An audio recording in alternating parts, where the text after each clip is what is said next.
saludo a todos los que nos ven y también un saludo a todos los que nos oyen. Ya sé que esta vida, este tiempo de pandemia está siendo un poco difícil para todos, pero ¿se imaginan ustedes ser cronista en tiempos de pandemia? Es complicado también, ¿eh?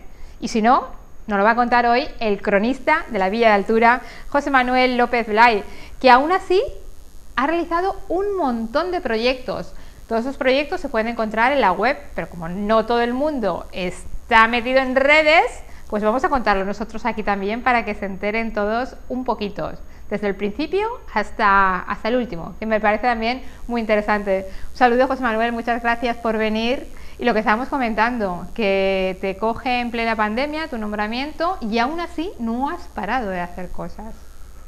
Bueno, pues la verdad es que es cierto, porque el nombramiento por parte del Pleno se produce el 26 de febrero y bueno, el desarrollo de los acontecimientos hace que ni siquiera se haya podido llevar a cabo lo que sería el acto protocolario de entrega del documento que lo acredita.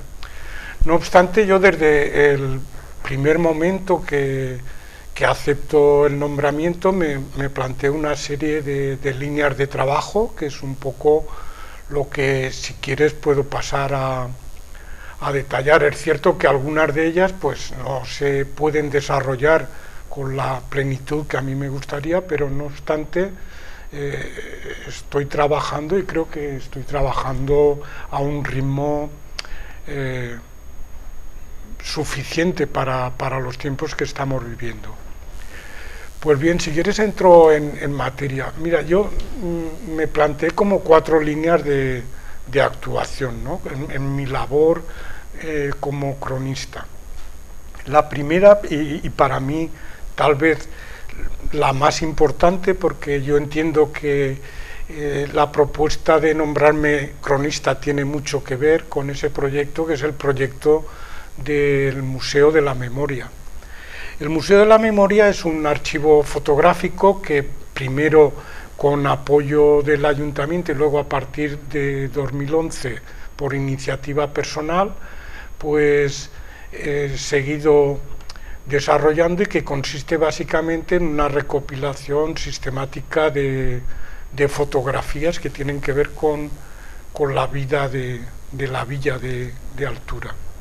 Pues bien, en estos momentos, ya una vez como cronista, uno de los objetivos que yo voy a intentar que se haga realidad más pronto que tarde es convertir ese archivo fotográfico, que en estos momentos es personal, en un archivo fotográfico municipal, y que además pues tenga todas las características técnicas que lo permitan hacer homologable a cualquier fototeca, a cualquier repositorio que podemos encontrar en páginas de instituciones ya consolidadas. Para ello estoy trabajando codo a codo con una profesional muy cualificada, como es Alicia Sellés, que es experta en este tipo de proyectos, y estamos preparando una propuesta para presentar a la corporación, cuantificando también a nivel económico lo que eso supondría. Pero el objetivo final sería disponer de un archivo accesible, donde resultara fácil localizar fotografías por temáticas, por años, por personas que aparecen, que permitiera seguir incorporando fondos a ese archivo común, que es el Museo de la Memoria, y que acabara, como digo, convertido en un archivo que formara parte o se integrara en lo que es el archivo municipal de Altura. La segunda línea de actuación tiene que ver con el cumplimiento de una moción que se aprueba en 2006, presentada por la agrupación de lectores Iniciativa por Altura, y que consistía en que íbamos a comprometernos a recuperar lo que sería la memoria de los acuerdos municipales, lo que se llamó el proyecto de memoria de la villa. Este proyecto se sustanciaba en que, coincidiendo con las fiestas de marzo y con las fiestas de septiembre, se publicaba unos cuadernillos en formato papel que recogían los extractos de los acuerdos de las distintas corporaciones. Ese proyecto se mantuvo durante el mandato 2007-2011 y luego, por circunstancias que no vienen al caso, se abandonó. Entonces, cuando me asumí el cargo de cronista, me propuse recuperar ese acuerdo y aprovechar también las nuevas tecnologías para hacer accesible, además de una forma más económica, ese proyecto. Entonces, la técnica de informática del ayuntamiento ha habilitado en lo que es la página web oficial del ayuntamiento una pestaña para las publicaciones del cronista, y ahí vamos colocando los cuadernillos, que suelen tener entre 10-12 páginas en formato PDF, que uno se lo puede descargar o lo puede visualizar directamente en el ordenador. Y este tiempo de pandemia, que ha hecho que dispusiéramos de tanto tiempo, pues me ha permitido avanzar notablemente, porque el proyecto se había quedado empantanado en el primer ayuntamiento del franquismo, pero los primeros acuerdos, y ahora ya estamos acabando el año 1942. Es una actividad que mucha gente mayor por la calle me agradece, porque en este tiempo de pandemia pues ha tenido un efecto terapéutico, porque de alguna manera pues han podido desde sus casas pues leer cosas que ellos les resultan muy familiares porque lo vivieron a lo mejor en primera persona. La tercera línea tiene que ver con el apartado de publicaciones, que es uno de los compromisos que acepté cuando asumí el cargo, y teniendo en cuenta que mi actividad profesional durante 38 años estuvo relacionada con la enseñanza, pues una de las primeras actividades que me propuse fue, aprovechando también que el año pasado se producía un doble aniversario de inauguración del Colegio Virgen de Gracia en lo que actualmente es el consultorio médico, y hacía también 20 años de la inauguración del nuevo colegio, pues montamos la exposición La Escuela en Blanco y Negro 1900-1970, que fue mi primera actividad como cronista, podemos decir.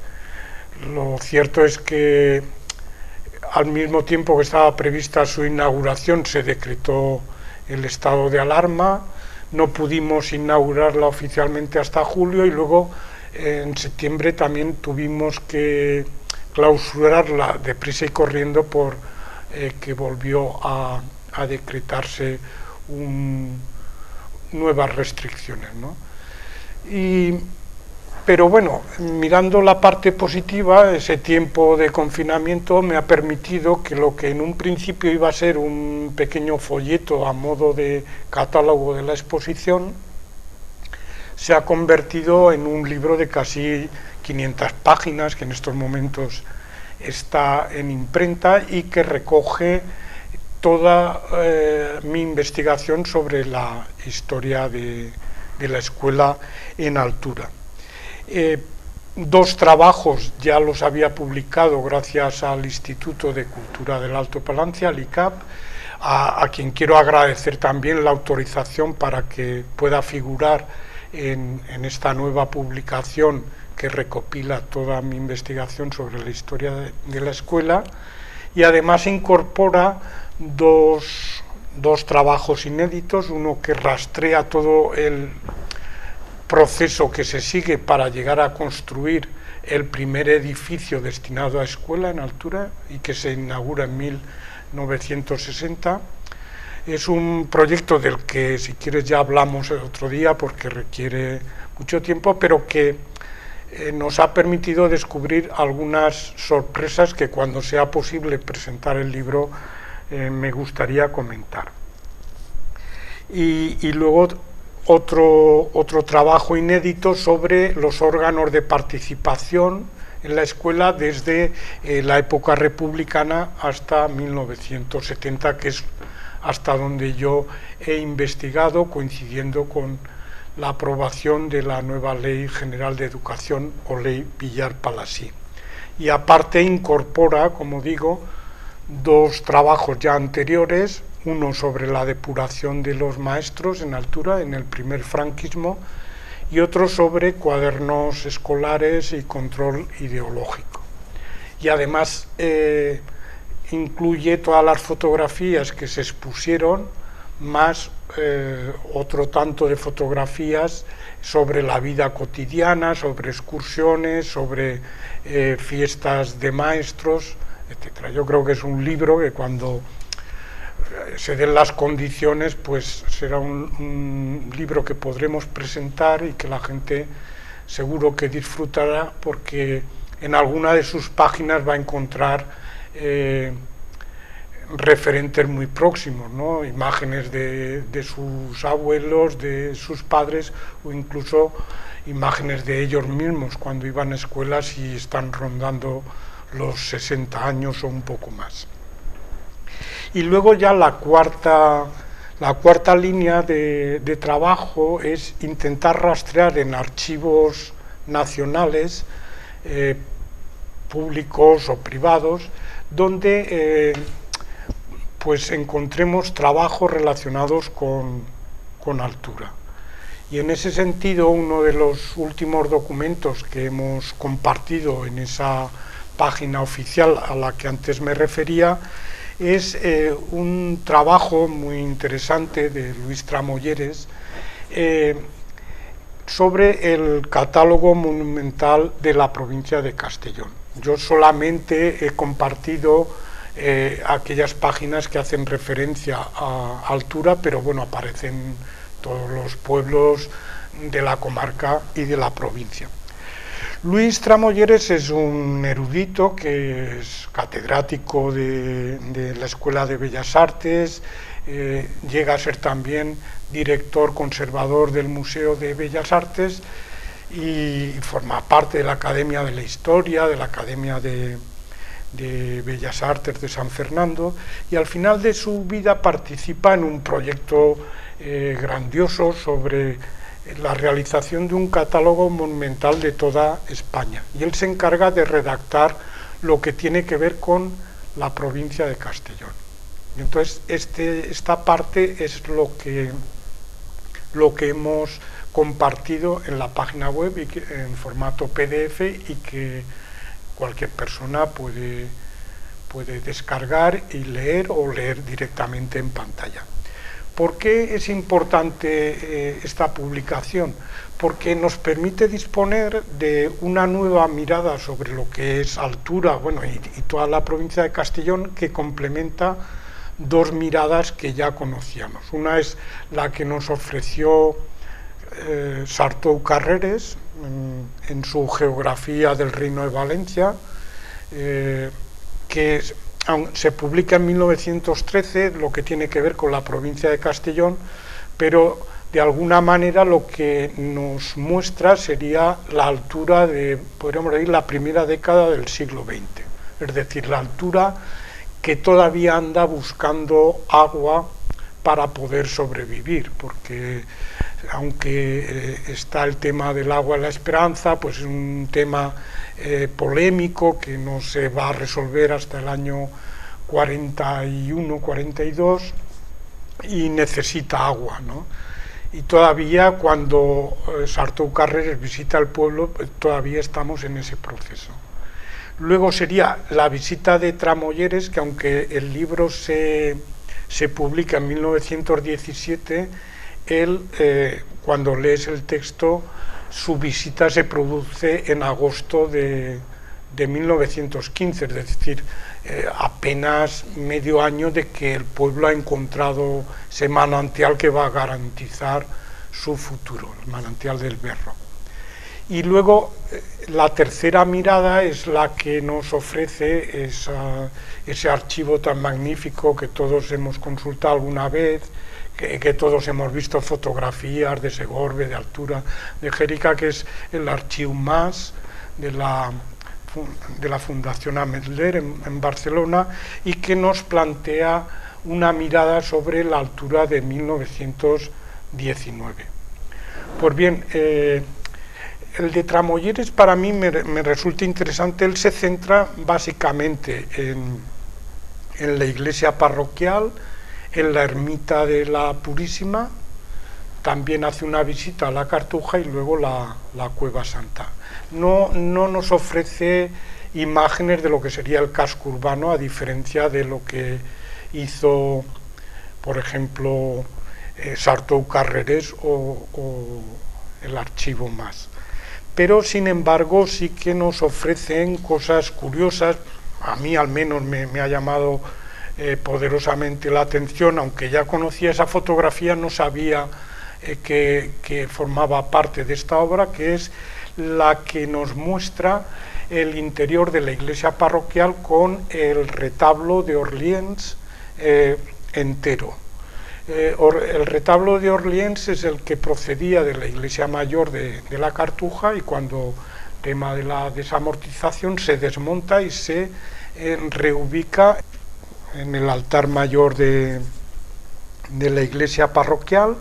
Esta fotografía la podemos contrastar con otra que también disponíamos, con una notable diferencia, porque en la tabla central, cuando viene desde la Cartuja, se sustituye la imagen de la Virgen, que se supone que era la que presidía, como en casi todas las Cartujas, la Virgen ocupa la tabla central. Aquí se sustituye por el titular de la parroquia, por San Miguel.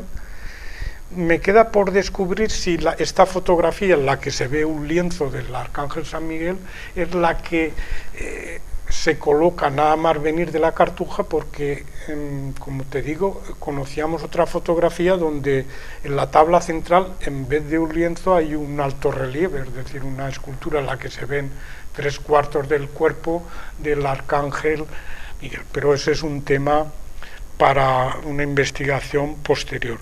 Y también nos permite compararlo con la reconstrucción ideal que hizo el presidente de la Asociación Cultural Cartuja Valdecris, Josep Marí Gómez, y ver cómo encajó casi perfectamente desde la Cartuja a la iglesia mayor.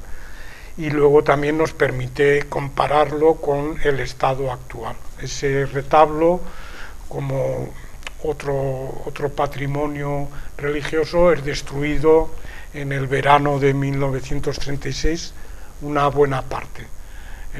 Parece ser que alguien con un poco de sensatez paró la destrucción y al menos permitió o consiguió que a fecha de hoy podamos contemplar al menos una parte de lo que fue aquel retablo tan magnífico. La obra también nos permite ver ese retablo que a fecha de hoy se está localizado en la zona del baptisterio, donde está la pila bautismal en la iglesia parroquial, y que en algún momento, al menos a principios de siglo, pues aparecía localizado en la ermita de la Purísima, esta ermita que hay a la salida del pueblo por el antiguo camino hasta Segorbe.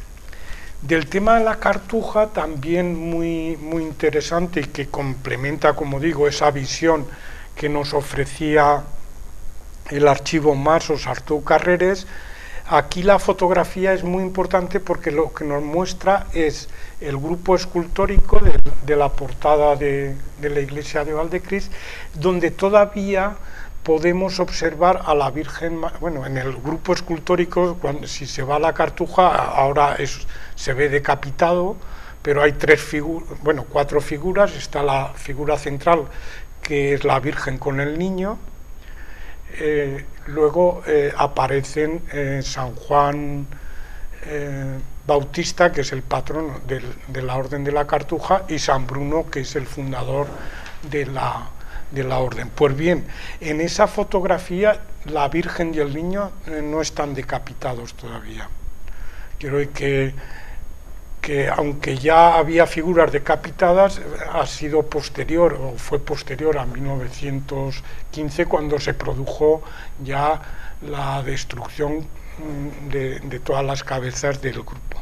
Pero nos permite, como digo, pues acercarnos a la imagen de cómo pudo ser el grupo escultórico.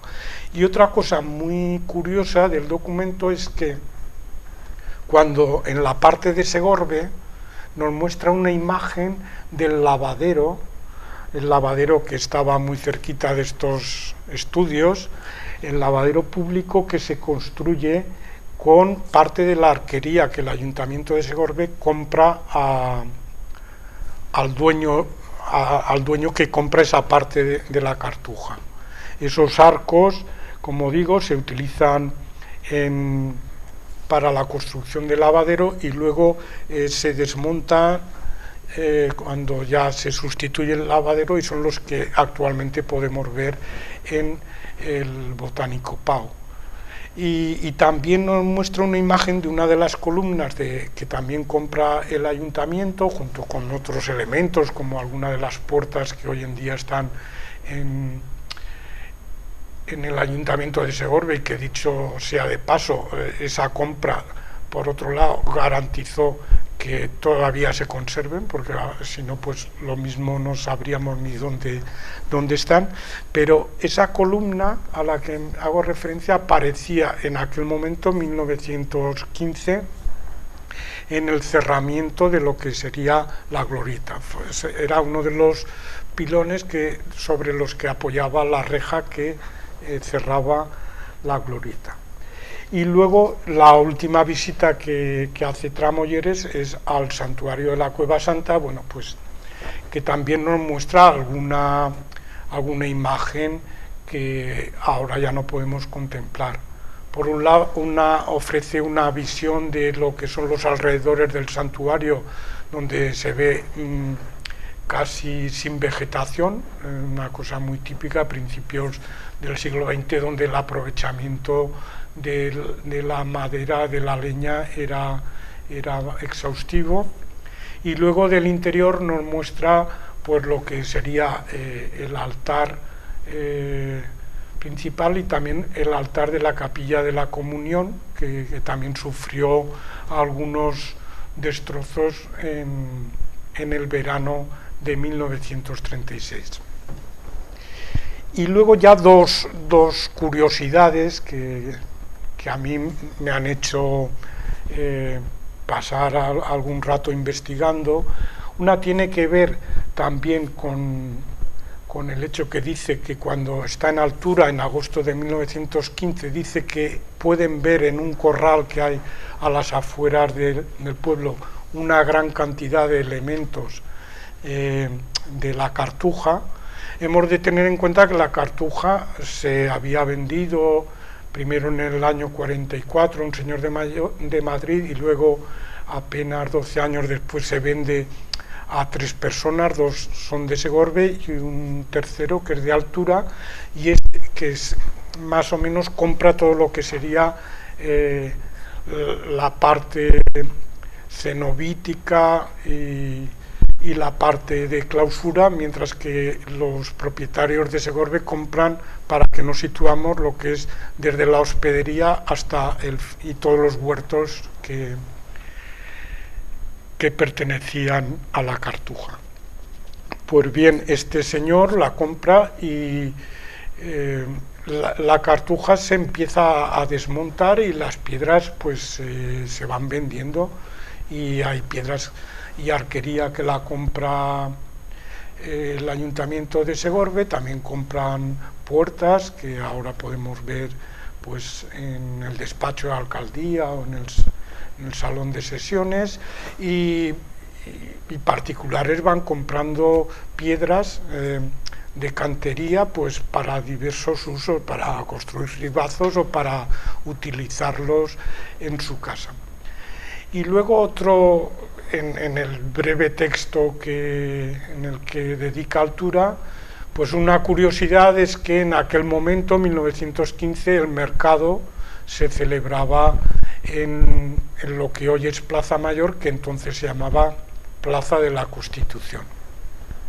Y entonces otra de las cosas que permite este documento, junto con algunos otros que aparecen en esa página web, pues es ver cómo el callejero pues va sufriendo mudanzas a lo largo de la historia, muchas veces coincidiendo con cambios de régimen. Por ejemplo, cuando se proclama la República, esa plaza pasa a llamarse Plaza de la República, y luego cuando estalla la guerra y se constituye ya el primer Consejo Municipal en 1937, pues ya podemos decir, se ideologiza un poco más y pasa a recibir el nombre de Plaza del General Miaja.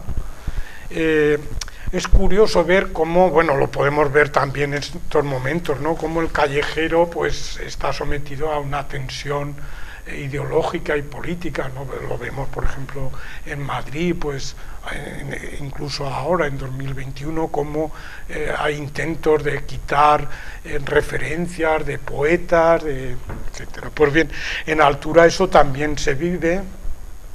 Por ejemplo, es muy curioso, en 1937, cuando se constituye el primer Consejo Municipal, hay una fuerte presencia de anarquistas en ese Consejo Municipal, y entonces eso se traduce en que hay muchas calles que me imagino que la gente ni sabía de quiénes estábamos hablando, pero tienen nombres de personajes vinculados al anarquismo, como Sebastián Faure, o como Eliseo Reclus, que es la calle San Juan actual, o Sebastián Faure, que es la calle de Santa Bárbara. Y también cosas curiosas que no solamente ocurren en Altura, sino en muchos pueblos. Por ejemplo, hay una plaza que se dedica a México, que es la actual Plaza de la Cueva Santa, popularmente Plaza del Árbol. Durante la época de la guerra se llama Plaza de México. La calle Las Peñicas se llama Plaza de la URSS. Hay otra calle que se llama Máximo Gorki. Quiero decir que da muestra de que la ideología impregna también el nombre de las calles, como no podría ser de otra manera. Incluso hay cambios como digo, de lo que fue el 31 al 37.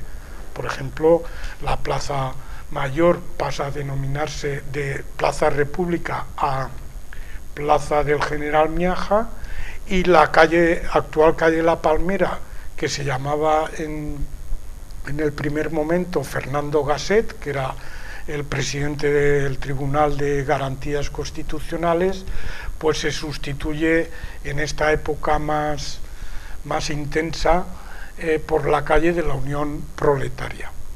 ¿Qué ocurre cuando acaba la guerra? Pues una de las primeras medidas que toma el primer ayuntamiento franquista es sustituir todo ese callejero. Es curioso porque ni siquiera en el acta que pone nombre a las nuevas calles hace referencia al nombre que tenían durante la guerra, sino para negar cualquier tipo de legalidad, sino que hacen referencia al nombre anterior a la guerra. Y entonces vemos cómo ese primer ayuntamiento del franquismo, con una fuerte presencia del carlismo, igual que ocurrió en Segorbe, pues rebautiza las calles con muchos nombres vinculados al ideario carlista. Por ejemplo, lo que era la calle La Flora, actualmente Ignacio Marín, pues llevaba el nombre de Joaquín Beunza, que era un diputado carlista muy significado. Estaba también la calle de Zumalacárregui, que era lo que actualmente es la calle del Portillo, y que en la época republicana se llamó calle de la Alegría. Y luego ya, cuando se recupera la democracia, es curioso, los primeros ayuntamientos, el primero de UCD y el segundo de AP, no tocan el callejero, pero cuando el PSOE llega a la alcaldía con Manolo Carod Martínez, uno de los acuerdos que toma en septiembre de 1987 es volver a cambiar el callejero. El criterio que utiliza ese consistorio de básicamente recuperar en la mayoría de los casos el nombre tradicional. Por ejemplo, la calle de la Estrella o Rocha de la Estrella, popularmente, que se había llamado de José Antonio Primo de Rivera, pues recupera el nombre tradicional de calle La Estrella, o la calle Las Peñicas, que en época franquista se llamó Calvo Sotelo, pues recupera el nombre de calle Las Peñicas. Solamente hay dos o tres casos en los que se opta por poner un nombre, a veces con vinculación política y otras veces por vinculación, podríamos decir, afectiva. Uno es el de Marcelino Oreja, que se había llamado antes de la guerra calle de Fraga, no por el político, sino yo creo que tiene que ver con el nombre de la ciudad, porque en Altura había tres nombres de calles vinculadas, desde mi punto de vista, a la actividad de la siega. La gente de Altura, como mucha, pues subían a Aragón a segar, y eso explica que en Altura tuviéramos la calle Cantavieja, que todavía se mantiene, la calle del Pobo, que ahora se llama calle del Berro, y la calle de Fraga, que en estos momentos se llama Juan Terrada. Ahí se acudió a un nombre vinculado al pueblo, el padre de la doctora Mariluz Terrada, por su vinculación al pueblo, y luego Joaquín Beunza se sustituyó por Ignacio Marín, en una especie de homenaje al alcalde durante la guerra, que fue fusilado en 1940, y hay una calle que también tenía nombre carlista, que es Honorio Maura, que ahora, a partir del ayuntamiento de Carod Martínez, pues tomó el nombre de Miguel Hernández. Bueno, pues son, podríamos decir, datos curiosos, pero que de alguna forma también explican nuestra historia y el devenir histórico. Pues bueno, todo eso es lo que las personas que se manejan un poco en Internet, tampoco hace falta ser muy diestro, simplemente entrar en la página oficial del ayuntamiento, altura.es, allí se le despliega una pestaña que pone cronista oficial, y al pinchar te dirige a una zona de descargas gratuitas donde aparece el listado de todo lo que puedes descargarte, que vuelvo a repetir, estaría todo el listado de esos boletines que van recogiendo los acuerdos municipales. También pusimos un calendario con fotos del Museo de la Memoria, esta publicación de Luis Tramolleres. También he compartido un documento sobre las colonias escolares durante la Guerra Civil en España, en Altura. Y luego, que fue, creo, el primer documento que compartimos, está también descargable en formato PDF, el libro Fotografía y Memoria, que edité hace un tiempo y que se agotó. Y como seguro que no va a haber una nueva edición, pues consideramos que podría ser una manera que alguna gente que me había pedido ejemplares y no podía conseguirlos, pues una manera de tener acceso a este libro con un fuerte contenido del archivo fotográfico del Museo de la Memoria.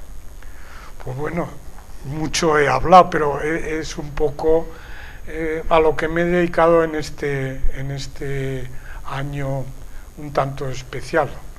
Me parece muy interesante lo del Museo de la Memoria. Creo que todas las localidades deberían de tener un Museo de la Memoria. En cierto modo, una parte de este museo ya es el libro de la historia de la escuela. También en Altura, gracias a la pandemia, ha habido también otra parte de memoria recuperada. Yo recuerdo que igual ha salido ya el libro sobre lo que estaba cocinando la gente en los momentos de pandemia. Seguramente muchas de esas comidas son comidas de antaño que hacían nuestras abuelas y nuestras bisabuelas. Y mi pregunta iba por ahí, por el nombre de las calles. Lo primero que yo había subrayado de este texto es la Plaza de la Constitución. Creo que es algo muy importante también, aunque tú me lo has resumido, pues que perdure el nombre de las calles, las que son y las que han sido, y la historia de todos esos nombres, porque han tenido lugar. ¿Has pensado también escribir sobre ello? Hombre, sí, hay muchos frentes abiertos. Quiero decir, yo he empezado también por lo que domino más, que sería el tema educativo, y porque me interesaba especialmente el tema de documentar la historia de la escuela. He tenido suerte, hemos rescatado, como digo, documentos que estaban a punto de desaparecer para siempre y que de los que ya hablaremos con más calma. Pero efectivamente hay muchas cosas por investigar. Es cierto que Altura no tiene muchas publicaciones de investigación histórica, ¿no? Salvo si descontamos lo que tiene que ver con la Cartuja de Valdecris, que últimamente sí que, bueno, siempre ha concitado un poco más de interés por los investigadores. Pero queda mucho por hacer. A mí, por ejemplo, todo este tipo de temas que podríamos decir que no son de una profundidad intelectual tan fuerte como podría meterse a estudiar pues el siglo XVIII en Altura o analizar la Carta Puebla y tal, me parecen muy interesantes porque también pienso que motivan más a la gente a interesarse por su historia, ¿no? Y el tema de las calles es algo con lo que nos tropezamos continuamente, ¿no? Y siempre hay una historia detrás de cada rótulo con los que se nombran las calles, ¿no? A veces con un significado, una fuerte carga ideológica, pero otras veces tienen que ver con acontecimientos importantes que han marcado la vida del pueblo o con personas que tuvieron su importancia. Yo, por ejemplo, el último acto que tiene que ver con el callejero en Altura, ya se me pidió opinión, no sé, ya creo que todavía no era cronista, pero bueno, debían barruntalla que me lo iban a proponer. Y entonces me pidieron asesoramiento para nombrar nuevas calles con una condición, y es de que tenían que ser mujeres, ¿no? Entonces a mí se me ocurrió inmediatamente una, porque mucha gente me lo había pedido desde que sabían de mi interés por el tema de la historia reciente. Mucha gente me había pedido que tuviera una iniciativa para poner nombre a una persona que ayudó a nacer a muchos niños y niñas de Altura en sus casas. Era la comadrona, doña Vicenta Granel López.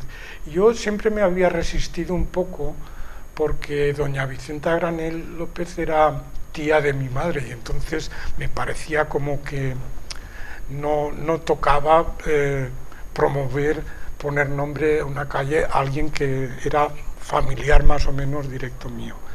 Pero cuando ya se me puso como condición que tenía que ser mujer, pensé que ya se lo merecía, y porque además de alguna forma creo que respondía a una petición popular.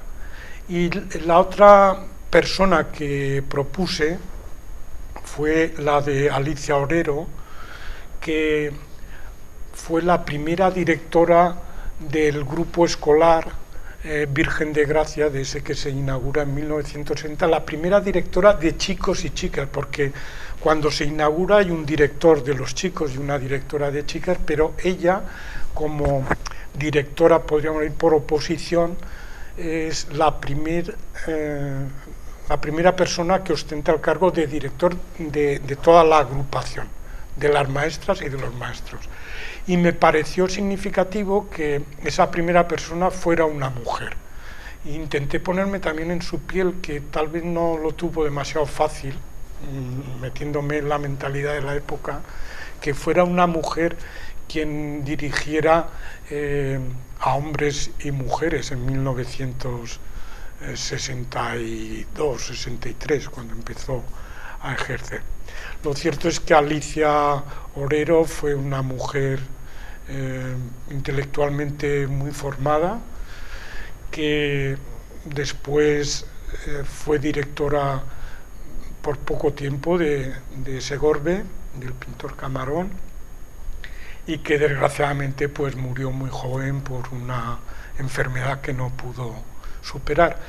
Pero me parece importante que sus nombres sigan ahí y que ahora pues también creo que con un criterio muy correcto, la corporación ha puesto el nombre de la calle y entre paréntesis el oficio, también evitando a veces, porque a veces se ponen nombres, se pone calle del doctor, profesor, tal, y que luego eso es imposible a lo mejor de gestionar a nivel administrativo cuando te toca rellenar el nombre de la calle. Yo creo que es más apropiado poner el nombre de la persona y entre paréntesis el cargo por el cual se le reconoce el nombre de la calle. Entonces cuando vas ahora pues pone doña Vicenta Granés López, matrona, o en el otro caso directora del colegio público. Si algo destaco también de la publicación de Luis Tramoyeres, y no voy a preguntar más porque si no lo voy a hacer demasiado extenso el programa, pero que conste que yo tenía un montón de preguntas para hacer, así que ya lo volveré a coger a nuestro cronista, es el comienzo. El comienzo dice: villa importante y famosa por el santuario de la Cueva Santa. Es curioso, porque cuando nos referimos muchas veces a altura decimos ¿dónde está la Cartuja? Nos referimos más a la Cartuja, aunque el santuario es muy importante, pero quizás por la cercanía. Yo me vas a permitir que discrepe contigo, porque yo creo que a altura se le conoce más por la Cueva Santa que por la Cartuja. De hecho, yo creo que lo de la Cartuja es bastante reciente. Y yo creo que es desde, a lo mejor, por alargarme mucho, 20 años, que yo creo que menos. Porque yo incluso estoy por afirmar que Altura ha vivido hasta hace poco bastante de espaldas a la Cartuja. También lo puedo entender. La Cartuja, que a mí es algo que me apasiona, no podemos olvidarlo, que aparte de un centro de espiritualidad, de artístico y tal, era un señorío feudal. Un señorío feudal que, como tal señor, pues ejercía su jurisdicción sobre tierras y personas. Y bueno, podemos leer los pleitos que tiene con Altura, con Alcublas, con Segorbe, el libro, por ejemplo, de Vicente Gómez, que acaba de publicar sobre la acequia de la Esperanza. Yo, mientras disfrutaba leyéndolo, porque si no lo habéis leído lo recomiendo, aprovecho para hacer publicidad de este magnífico libro de este portento de persona que es Vicente Gómez. Disfrutaba leyendo y sonreía mucho porque decía, pero qué bordes eran, bueno, bordes no, cómo defendían su patrimonio, cómo amargaban la vida a quienes estaban a su alrededor. Yo creo que de los pleitos que le planteó a Segorbe, el 90% se los ganaba, pero por el poder que tenía, eran muy poderosos. Y algún amigo dice que cuando se desamortiza, para intentar explicar el nivel de destrucción, de ensañamiento, acude a ese papel que tiene la Cartuja como señor feudal que exprime a sus vasallos. Por eso digo que Altura hasta hace poco ha vivido bastante de espaldas a la Cartuja. Sin embargo, el tema de la Cueva Santa yo creo que está más vinculado con todas las polémicas con respecto al tema de la Cueva Santa, que recuerdo la última que ha surgido en redes sociales estos días de quién era la Cueva Santa, que ya sabemos todo lo que eso supone, ¿no? El tema de la Cueva Santa y la propiedad. Pues bueno, la Cueva Santa, el registro de la propiedad lo dice muy claro. La Cueva Santa es de la parroquia de Altura desde el año 1971.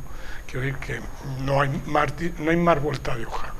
Pero creo que la Cueva Santa es asumida más como patrimonio común que la Cartuja, ¿no? Y es cierto que tal vez tiene más renombre fuera de lo que es el término municipal, la Cueva Santa, que la Cartuja. A mí también me llamó poderosamente la atención, pero luego reflexionando entendí que era normal que se refiriera más como a que Altura era famosa por la Cueva Santa que por la Cartuja.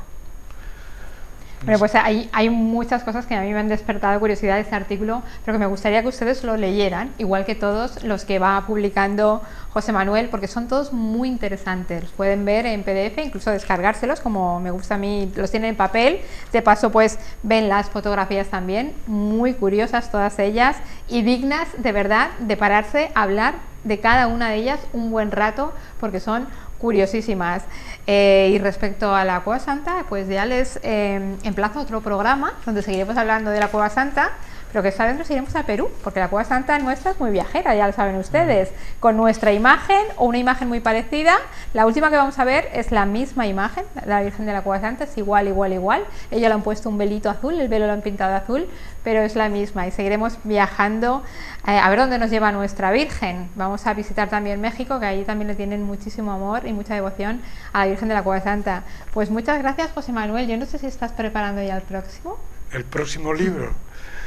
Pues todavía no, he de ser sincero, que hasta hace apenas una semana hemos estado bregando ahí con este libro que está en estos momentos en imprenta. También un paréntesis, agradecer a Samuel Ferrer, que siempre cuida todo lo que hago, me lo cuida como si fuera de él mismo, que hemos estado revisando. Seguro que se va a deslizar alguna errata, pero la verdad es que no habrá sido por revisiones.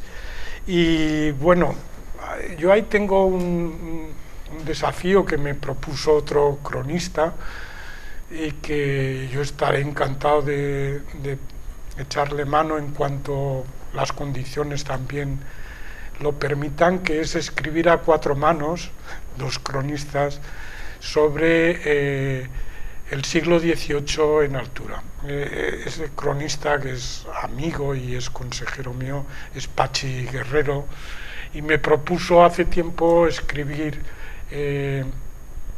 algo sobre Altura en el siglo XVIII, y me gustaría, porque no es un siglo que yo conozca especialmente, y entonces me apasiona siempre aprender cosas, y seguro que trabajando al lado de Pachi lo voy a conseguir. Pues con ganas lo esperamos. Muchas gracias, José Manuel, por el tiempo que te hemos robado y por todo lo que nos has contado y nos has documentado de la Villa de Altura, que siempre nos llama muchísimo. A mí me llama mucho la atención, y no soy de Altura, imagino que la gente de Altura mucho más, que estará encantada y muy interesada de oírte. Pues muchas gracias a vosotros y a ti especialmente por invitarme. Ya sabes, cuando quieras das un silbidito y yo ya ves que tengo rollo, me puedo alargar. Muchas gracias. Señores, nos vemos la semana que viene en un nuevo programa de La Vida en Directo. Mientras, disfruten todo lo que puedan, pero con precaución. Parece que el virus ya se va un poquito por ahí de veraneo. Entonces, pues vamos a intentar estar mucho mejor, pero con prudencia. Sobre todo, mucha prudencia. You may change words.